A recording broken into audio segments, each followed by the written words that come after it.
नमस्कार, मैं हूं आपके साथ निलोफर अंसारी। आप देख रहे हैं समाचार 30 लाइव। आइए नजर डालते हैं आज की खास खबरों पर। नमस्कार दोस्तों, मैं आपका दोस्त महबूब अली। आज मैं मौजूद हूं जनपद बुलंदशहर के किसान यूनियन के नेता अशोक शर्मा जी के यहाँ पर। अशोक शर्मा जो किसी के परिचय के मोहताज नहीं है। अशोक शर्मा एक ऐसा नाम है, गरीबों किसानों के लिए हमेशा आगे रहते हैं। अशोक शर्मा जी से हम बात करेंगे उनके जीवन परिचय के लिए। नमस्कार सर, समाचार 30 लाइव में आपको धन्यवाद। पहले तो आपके चैनल का मैं धन्यवाद करना चाहता हूं कि आपने इतना मुझे समय दिया। और आज मैं भारतीय किसान यूनियन धरतीपुत्र का जिला अध्यक्ष व राष्ट्रीय प्रमुख सचिव मेन बॉडी से, हमारे अमित गुप्ता जी हैं जो राष्ट्रीय उपाध्यक्ष हैं, मेरे बड़े भाई हैं जो आज मैं संगठन में जो जॉइन हुआ, उनकी बहुत बड़ी भूमिका है। हमारा बहुत आपस में प्यार मोहब्बत रही है, तो इसलिए मैं उनके साथ गया हूँ। मुझे सबसे पहले प्रथम मैं आपको बताना चाहता हूँ, मेरा देश शब्द ये रहा कि शासन प्रशासन का सम्मान करना, अपनी लिमिटों में काम करना। देख जी, यहाँ मैं सबसे पहले आपके जीवन परिचय के बारे में जानना चाहूँगा।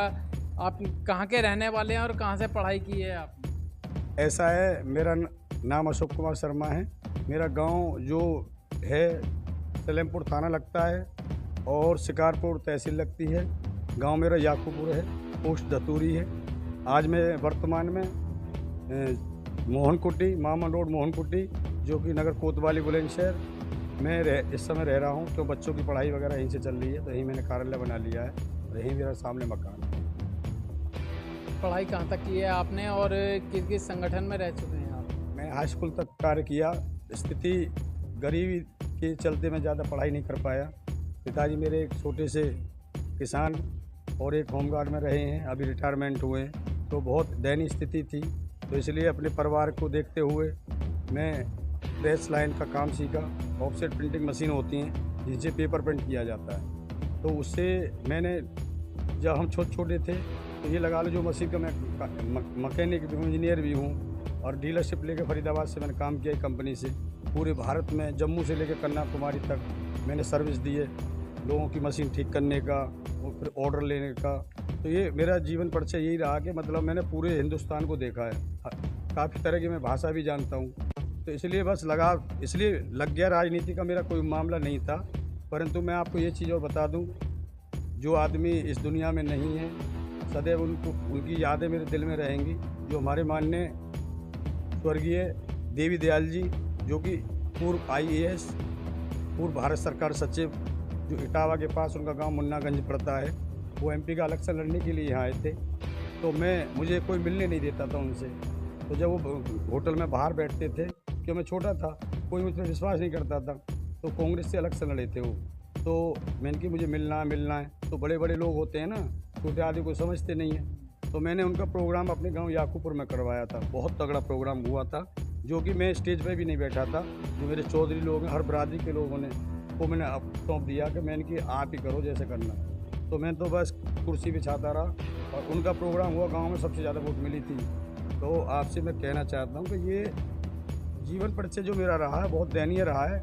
आज मैं, एक भाई है मेरा, 3 बहन हैं और मम्मी पापा हैं। अभी दादी अम्मा अभी 104 साल की थी, ख़त्म हो गई। चाचा ताऊ हैं, गाँव में रहते हैं सब। 15वें दिन हम गाँव जाते हैं, अब शहर में रहते हैं। कितने बच्चे हैं? एक बेटा है, एक बेटी है। देखिए, देखा गया है हर महीने आपके यहाँ जनता दरबार लगाया जाता है। जनता दरबार में आप किस तरीके से जनता दरबार होता है और कहाँ से लोग आते हैं आपकी मदद के लिए? हम देखते हैं काफ़ी लोग आते हैं। और ये आपके दिमाग में कैसे आया कि मैं राजनीति में आऊँ? देखा गया आपके यहाँ हर महीने जनता दरबार लगाया जाता है। जनता दरबार में काफ़ी पब्लिक देखने को मिलती है, आपके यहाँ पे आती है। तो आपने क्या सोचा कि मुझे समाज सेवा करनी चाहिए? ऐसा क्या हुआ कि आपने समाज सेवा करने का सोचा? जब मैं आपको बता रहा था, जो पूर्व देवी दयाल जी IAS थे, रिटायर्ड बैंकिंग सचिव रहे हो, भारत सरकार सचिव रहे, इटावा क्षेत्र के वो रहने वाले थे। तो जब मैंने गांव में प्रोग्राम करवाया था, तो वहाँ के लोगों ने मेरी बड़ी सराहना की। एक इतने छोटे परिवार का बच्चा इतना एक्टिव, और गांव के लोगों ने मुझे बहुत प्यार दिया, मेरे बुजुर्गों ने, हर बरादरी ने। तो जब से मुझे ललक लग गई, उनके पास लोग आते थे कार्य कराने के लिए, तो वो किसी बिरादरी का कोई भी आदमी हो, उस सब का कार्य करने, चाहे कोई किसी भी कास्ट का है, कभी ये नहीं पूछते थे। वो हार भी गए थे, क्या क्या आपने वोट दिया है नहीं दिया है, कोई मतलब नहीं, आप कार्य बताइए। तो इस तरह से वो मुझे वहाँ से एक आशा है जिज्ञासु शर्मा जी कि आप भी इस तरह से कोई कार्य करिए कि जो लोगों का भला, लोगों को, गरीबों को देखता था मैं, कोई उनकी सुनवाई नहीं होती थी, अधिकारी नहीं सुनते थे, या बड़े लोगों की सुनते थे, छोटे आदमी कोई सुनता नहीं। तो ये जिज्ञासा पैदा हुई दिल में कि जीवन में भगवान ने जीवन एक बार ही मिलता है और पैसा ही सब कुछ नहीं होता है। तो ये लगा लीजिए, मैंने वो प्रेस लाइन का काम छोड़ करके, जो कि जब मैं प्रेस लाइन में काम करता था तो बहुत सही मेरा जीवन यापन चलता था, परंतु जब से मैं लोगों की सेवा में आया तो ना तो खाने का समय मिलता है, ना बच्चों में बैठने का समय मिलता है।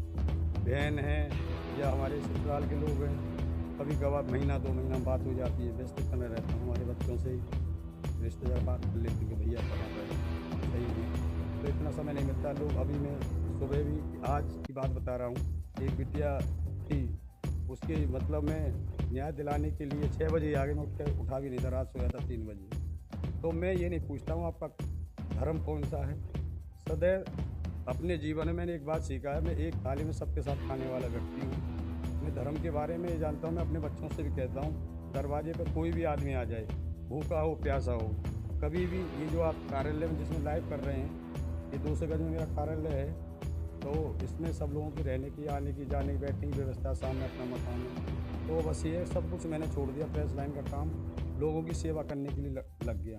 फिर देवीदयाल जी जो आते जाते थे मेरे पास, उनके परिवार तक में जाता था, इटावा वगैरह भी, मुन्नागंज उनके गांव भी जाना आना होता था, उनके यहाँ प्रोग्राम होते थे।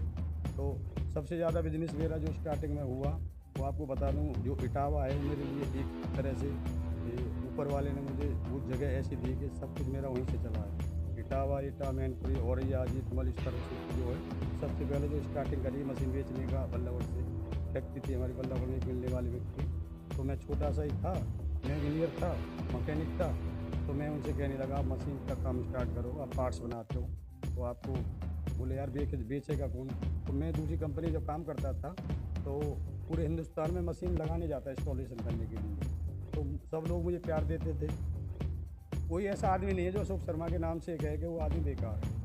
तो मेरा स्वभाव जो रहा पहले से, मैंने, और सबसे बड़ी बात है, सरकार किसी की भी हो, इस चीज़ से फ़र्क नहीं पड़ता है। अच्छी सरकार काम करेंगी तो उसके लिए अच्छा भी कहा जाता है, गलत करती है तो उसका विरोध कर सकते हैं, प्रोटेस्ट कर सकते हैं, परंतु हमारा मकसद ऐसा नहीं होना चाहिए किसी अधिकारी के लिए हम गलत टिप्पणी करें। आप धरने पे बैठिए, कोई दिक्कत नहीं है, आराम से वो प्रोटेस्ट करिए, आप अपनी बात को, पहले आप LIU इंटेलिजेंट को आप बताइए कि हम फलाने दिन धरना दे रहे हैं 2-4 दिन पहले, उसके बाद आप अपना कार्य करिए, धरना प्रोटेस्ट करिए, जो करना आपको ज्ञापन देना है किसी अधिकारी को। मेरा बुलंदशहर, जिला बुलंदशहर बहुत अच्छा प्रशासन है, मैं सदैव उनका सम्मान करता हूँ। प्रशासन में, शासन में मेरा हर जगह सम्मान है। सम्मान इसलिए है कि मेरे से ऐसे बड़े बड़े लोग हैं, IAS हैं, IPS हैं, जो DIG तक रहे लोग, उनसे चाहे रिटायरमेंट भी हो गए, या यहाँ से पुलिस वालों का, थानेदारों का, या किसी का भी CO का ट्रांसफ़र कहीं हो गया, तो मैं ऐसा नहीं कि उसका नंबर निकाल दूँगा, उनसे संपर्क में रहता हूँ। सपोज करो कोई आदमी, उनका जो ट्रांसफ़र हो गया वहाँ पर लखनऊ, तो मैं लखनऊ के नाम से एडिट कर लेता हूँ, तो जिस अधिकारी का ट्रांसफ़र हो जाता है एडिट कर लेता हूँ, पर हाल चाल पूछता रहता हूँ, सर आप कैसे हैं, बढ़िया हैं। अभी आपने देखा होगा हमारे जो मोहनकुटी में जो एक भारत माँ का मंदिर था, जिसको हमारे प्रदेश के माननीय ब्रजेश पाठक जी आए थे, तो पहले जिस यूनियन में था, मैंने ये लगा लो उनके लिए बैनर लगाया था, और मैं तो पूरे शहर में लगा देता, परंतु कुछ लोग कहने लगे ऐसा मत करो, कोई लोग ये सोचने लगे यूनियन वाले क्यों लगा रहे हैं, तो मैंने कहा यार इससे मुझे कोई फ़र्क नहीं पड़ता है। तो मैंने ये लगा लो जहाँ उनके गेट पे लगाया था कि अशोक शर्मा आपका हार्दिक स्वागत करता है, अभिनंदन करता है। मैंने उनको पटका भी पहनाया था, प्रोग्राम में खूब बढ़ चढ़ के हिस्सा लिया था, पूरे गली मोहल्ले के जितने मेरे यूनियन के लोग थे सारे लोग गए थे। और वहाँ पे ये लगा लो मुख्यमंत्री आए थे सिकंदराबाद, तो हमारे जो बिल्लू पंडित जी हैं वो मेरे मित्र हैं, बड़े भाई हैं मेरे, तो उन्होंने मुझसे कहा शर्मा जी एक बस भरवा दीजिए, तो मैं खुद गया था उस बस में, मुख्यमंत्री जी को देखने के लिए, परंतु हमको मुलाकात इसलिए नहीं करने थे, हम यूनियन के लोग हैं, तो लोग ऐसा ना हो कोई आदमी कोई विरोध करने लगे, पर मैंने कभी किसी का विरोध नहीं।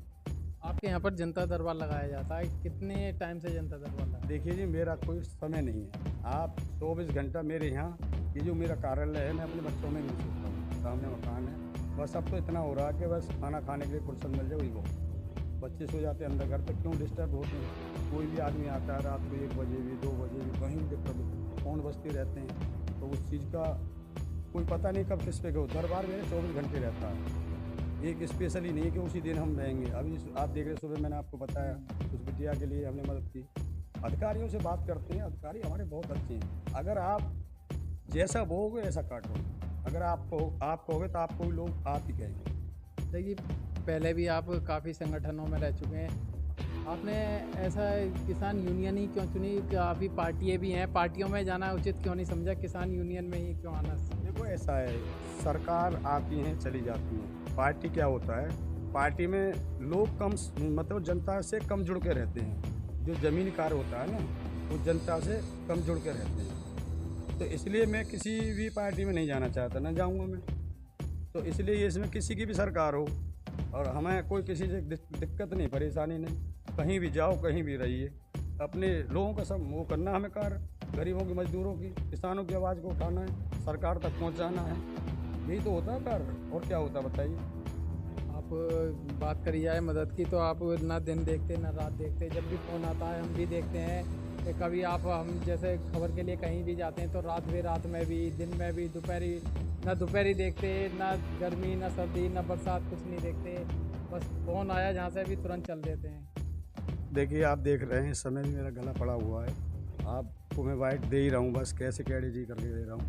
मेरा जब से मैंने इस यूनियन में आया हूँ, भारतीय किसान यूनियन धरतीपुत्र में, मुझे इतनी बधाई आई है, और जिस संगठन में पहले था वो संगठन में ऐसा क्या हुआ? इससे पहले आप भारतीय किसान यूनियन स्वराज में थे, अब भारतीय किसान यूनियन धरतीपुत्र में आप आ गए हैं, ऐसा क्या हुआ संगठन में? सबसे पहले जो मैं था भारतीय किसान यूनियन भानु में था, हर आदमी का कार्य करने का तरीका अलग है, मेरा कुछ अलग तरीका है, मेरा लोगों की सेवा करने का तरीका है, धन उगाही करने का तरीका नहीं है।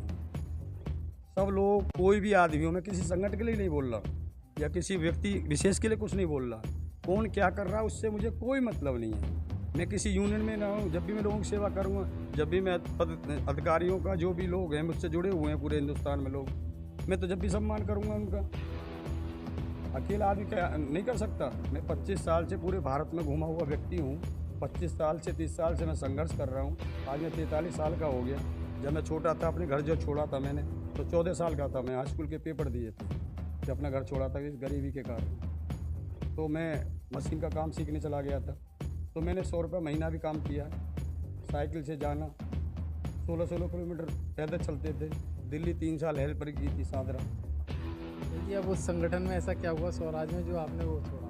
देखिए ऐसा है, आप या पूरा हिंदुस्तान ये जानता है कि सदैव मैं कहीं भी कोई धरना देता हूँ या ज्ञापन के माध्यम से मैं किसी भी अधिकारी का, चाहे अधिकारी वो कार्य भी नहीं कर रहा तो मैं उसके लिए गलत नहीं बोलता हूँ, उससे फिर बड़े अधिकारी को मैं रिक्वेस्ट करता हूँ, सर ऐसे देख लीजिए, इसको काम करा दीजिए, इसकी सुनवाई नहीं हो रही है, तो अधिकारी सुनते हैं। उसमें ऐसा ये हुआ कि वो 4 भाई थे, आए दिन एक चीज़ बताइए, कासगंज के अंदर ज़िले में ही ऐसा क्या है जो रोज़ धरना दिवाना, रोज़ धरना देना, कोई भी अधिकारी नया आ गया, कोई IPS नहीं आ गई, उनके लिए भ्रष्ट कहना, ये कहना। एक चीज़ बताइए, आप एक झंडा ले करके या बिल्ला लगा करके हाथ में डंडा ले लिया, क्या उससे आप IAS IPS बन जाएंगे? बताइए आप। वो पढ़ाई करते हैं, पढ़ाई करके एक घर से आदमी जो निकल के आता है वो पूरे हिंदुस्तान IAS IPS तो देश को चला रहे हैं, उनके लिए गलत बोलना, एक महिला के लिए उन्होंने गलत बोला, कासगंज SSP महोदय जी के लिए, वो हमारी बड़ी बहन है, अधिकारी हमारे भाई हैं। सबसे पहले कोई भी संगठन हो, सबसे मैं निवेदन करना चाहूँगा, हाथ जोड़ कर कहना चाहूँगा कि हम लोगों को ये चीज़ सीख लेनी चाहिए कि आप अपनी भाषा मर्यादा का प्रयोग करें, सरकार कोई भी हो प्रोटेस्ट करें, ये मेरा अपना व्यक्तिगत मामला है, बता रहा हूँ आपको। पर ये नहीं है कि हम किसी को उल्टा सीधा कहेंगे। और जो आदमी IAS IPS का एक पढ़ के आ रहा है तो उसके माँ बापों ने किस तरह से उनको पढ़ाया होगा और कैसे कैसे वहाँ तक पहुँचे होंगे। 2 लाख लोगों के पेपर होते हैं, जब जा कर के आदमी का नंबर आता कौन आया। कुछ लोग तो बुढ़े हो जाते पेपर देते देते, नंबर नहीं आ पाता, टफ मामला होता है। एक गांव में कोई IPS बन जाए, मैं क्षेत्र में बुलंदशहर में भी एक गांव में हमने देखा था, उस गांव को सुरग हो गया, नाम हो गया, जिले का नाम हो गया कि फलाने का लड़का IAS बन गया, IPS बन गया। तो ऐसे थोड़ी बनी जाता है। तो इसलिए मैं कहना चाहता हूँ लोगों के बारे में ज़्यादा कुछ नहीं, सब प्रशासन शासन सब जानता है। और जो आदमी सही रहेगा उसके लिए कहीं कोई दिक्कत नहीं है। माननीय मुख्यमंत्री योगी आदित्यनाथ जी की सरकार है, कोई दिक्कत नहीं है, खुल के रहो। गुंडों के लिए खैर नहीं है, गुंडों का सफाया कर दिया प्रदेश से। अब संगठन तो और भी हैं अध्यक्ष जी, आपने भारतीय किसान यूनियन धरती पुत्र को ही क्यों चुना? देखिए, सबसे पहले तो आपको मैं बता दूं, इसमें डॉक्टर राम यादव राष्ट्रीय संरक्षक, ये पूर्व न्यायिक मजिस्ट्रेट रहे हैं इलाहाबाद के। तो एक जिसमें संगठन में पढ़े लिखे लोग हैं, रिटायर्ड लोग ऐसे ऐसे हैं, तो कुछ तो अच्छा होगा। यूनियन में कोई जुड़ता नहीं ना बड़ा आदमी, इस तरह के ये बुजुर्ग आदमी बेचारे, तो कोई प्रोफेसर रिटायर्ड है, तो ऐसे ऐसे लोग हैं। तो यहाँ तो क्रीम लोग हैं, अच्छे लोग हैं। ये नहीं है कि रोज उठा करके डंडा चल दिए कि किसी सरकार को बदनाम कर रहे हैं। तो सरकार को कोई बदनाम नहीं कर सकता। सरकार जो चुनी हुई होती है, किसी की भी सरकार हो, तो उसमें वोटिंग होती है ना, जब तो चुन के आती हैं, उसके बाद तुम कुछ भी कहते रहो। तो मैं अब हमारे प्रधानमंत्री नरेंद्र मोदी जी का जन्मदिन था, तो मैं लखनऊ में था। सबसे पहले मैं उठा तो मुझ पर एक मतलब पोस्ट आई थी कि आज माननीय प्रधानमंत्री जी का जन्मदिन है। तो सबसे पहले नहाया भी नहीं मैं, सबसे पहले अपना फ़ोटो लगा करके उनको लिख करके माननीय हमारे देश के प्रधानमंत्री नरेंद्र मोदी जी का जन्मदिन है, उनके को मैं बहुत बहुत बधाई देना चाहता हूँ। उनके उज्जवल भविष्य की कामना करना चाहता हूँ। सदैव वो ऐसे आगे बढ़ते रहें, काम करते रहें और उनका स्वास्थ्य सही है। मैं पोस्ट देख लीजिए आप, तो उससे क्या हो गया, संगठन को हमको मना कर देगा कि आप पोस्ट क्यों कर रहे हो। बस देश के प्रधानमंत्री रहेंगे वो, हमारे कहने से मुख्यमंत्री तो बन नहीं जाएंगे। अब योगी जी हैं, मुख्यमंत्री हैं प्रदेश के, तो मुख्यमंत्री तो रहेंगे वो। तो हम प्रोटेस्ट कर सकते हैं। माननीय मुख्यमंत्री योगी आदित्यनाथ जी हैं, कहीं भी आते हैं, मैं खुद कोशिश करता हूं उनसे मिलने के लिए, प्रशासन मुझे जाने नहीं देता है।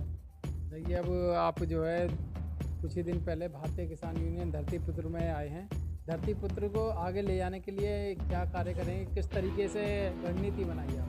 देखिए, मैं आपसे एक बात कहना चाहता हूँ, रणनीति तो हमारी सब पुरानी है। अच्छे रास्ते पे चलेंगे और गरीब मजदूर किसान की मदद करेंगे। माननीय हमारे देश के प्रधानमंत्री जी, उनसे भी मैं हाथ जोड़ के निवेदन करना चाहता हूँ, इस समय किसान भी बहुत परेशान हैं, तो उनकी खाद यूरिया वगैरह हैं, उन्हें टाइम से नहीं मिल पाता, उसमें दिक्कत आती है, मैं भी देखता रहता हूँ। तो उसके लिए किसानों के लिए इस तरह से थोड़ा सरकार अपना देखे, उसकी तरफ आकर्षित करे अपना केंद्र, और देखे किसान के लिए जो भी ज़रूरत है, जैसे ट्रैक्टर वगैरह होते हैं किसानों के, उन पर टैक्स नहीं लगना चाहिए। उनका जो टिलर वगैरह होते हैं उन पर टैक्स फ्री कर देना चाहिए, किसान के जो भी यंत्र हैं। तो ये मैं निवेदन करना चाहता हूँ, प्रदेश के मुख्यमंत्री जी से कहना चाहता हूँ, किसान मजबूत रहेगा तो सबको देश मजबूत रहेगा। किसान रीढ़ की हड्डी है देश की, अगर किसान नहीं मजबूत होगा तो हम क्या खाएंगे, बताइए आप। अध्यक्ष जी, देखा जाता है कि और भी काफ़ी संगठन हैं, संगठनों के नेताओं के पास बड़ी बड़ी गाड़ियां हैं और आप एल्टो K10 से चलते हैं, आपने कोई बड़ी गाड़ी लेने का नहीं सोचा? अब ऐसा जैसे तैसे करके अपना जीवन यापन कर रहा हूँ। देखो ऐसा है, अगर हम बड़ी गाड़ियों में, और उनमें बड़ी गाड़ी का मतलब नहीं, मेरे कार्यकर्ताओं ने ज़बरदस्ती अभी गाड़ी जो खरीदी सेकेंड हैंड खरीदी दूसरी वाली भी, तो उसको मुझ पर इतना भी पैसा नहीं है कि मैं लखनऊ से चला जाऊँ, मुझे इतना भी खर्च नहीं उठ पाऊँगा। मैं अल्टो K10 मैं अकेला चलता हूँ, तो ना मैं ये कि मैं गनर रखता हूँ कि राइफल वाले संग रखो मुझे कोई मारेगा। मैंने जो भी लोग मेरा विरोध करते हैं ना, मैंने सबके नाम दे रखे हैं, प्रशासन को लिख के दे रखे हैं। जो मुझे कुछ लोग ऐसे हैं जो सोचते हैं अशोक शर्मा को मार देंगे, तो मैं अपने प्रशासन को बता रखा, माननीय मुख्यमंत्री तक भी दे रखा। अगर मेरे साथ कहीं भी कोई घटना घट जाती है तो मेरे पिताजी को पता, मेरी माता को पता, मेरी घरवाली को पता है। जो लोग मेरे पीछे लगे हुए हैं, जो ऐसा अच्छा का जो कार्य करता है, उसे लोग नीचे फंसाने की कोशिश करते हैं, पर फंसेगा नहीं। सरकार देखिए कौन सी चल रही है। निर्दोष आदमी के साथ कहीं कुछ नहीं हो सकता। तो मैं अभी 2 गनर रख लूँ तो बहुत बड़ा नेता हो जाऊँगा, ऐसा नहीं है। हम अपनी गाड़ी में देख रहे हैं आप, बाल्टी लगी हुई है, हम अपनी मीटिंग करते हैं, इससे रोड शो वगैरह हो तो वो करते हैं, किसानों की चौपाल लगाते हैं। तो मेरा कहने का मतलब ये है, ये दिखावे से कुछ नहीं है। अगर गरीबों की मदद करना है तो ज़मीन पर आना पड़ेगा। आप देखते हैं मैं लोअर टी शर्ट में बैठा रहता हूँ, ये छोटा सा आप देख रहे हैं इधर, आप मेरा तखत पड़ा हुआ है, कहीं मोबाइल चार्जिंग को लगा लेते हैं जिससे मोबाइल न बीते, कहीं लोगों को सुनता रहता हूँ। किसी 2-2 साल 2-2 मतलब दिन ऐसा हो जाता कि कभी मैं बाहर मतलब बच्चों के पास भी नहीं जा पाता हूँ, बात नहीं कर पाता हूँ। तो मैं सदैव ये चाहूँगा और मैं सभी लोगों से, सभी देशवासियों से कहना चाहता हूँ कि मैं आपका बच्चा हूँ, आपका बेटा हूँ। सदैव मेरा नाम अशोक शर्मा है और मेरा मोबाइल नंबर 9897 081 490 है। और कभी भी कोई कहीं भी बात हो, गरीब को कोई सता रहा हो, किसान के लिए बात हो, कोई अधिकारी नहीं सुनना हो, मेरा नंबर यही है और सदैव मैं उनके साथ खड़ा हुआ हूँ, किसी तरह से पीछे नहीं हटूँगा। ये थे हमारे साथ भारतीय किसान यूनियन धरतीपुत्र के जिलाध्यक्ष और राष्ट्रीय प्रमुख सचिव अशोक शर्मा जी। जो अशोक शर्मा जी ना दिन देखते हैं, ना रात देखते हैं, ना गर्मी देखते हैं, ना सर्दी, ना बरसात। अशोक शर्मा जी ने एक नारा भी दिया है, हिंदू हो मुस्लिम, सिख या ईसाई, हम करेंगे सबकी बात। भारतीय किसान यूनियन धरतीपुत्र के साथ मैं महबूब अली अपने सहयोगी वसीम खान के साथ, समाचार लाइव बुलंदशहर। फिलहाल के लिए इस खबर में इतना ही। देश और दुनिया की तमाम बड़ी खबरों से अपडेट रहने के लिए देखते रहिए समाचार 30 लाइव। और हाँ, हमारी वीडियोस को लाइक व शेयर करना और चैनल को सब्सक्राइब करना ना भूलें। नमस्कार।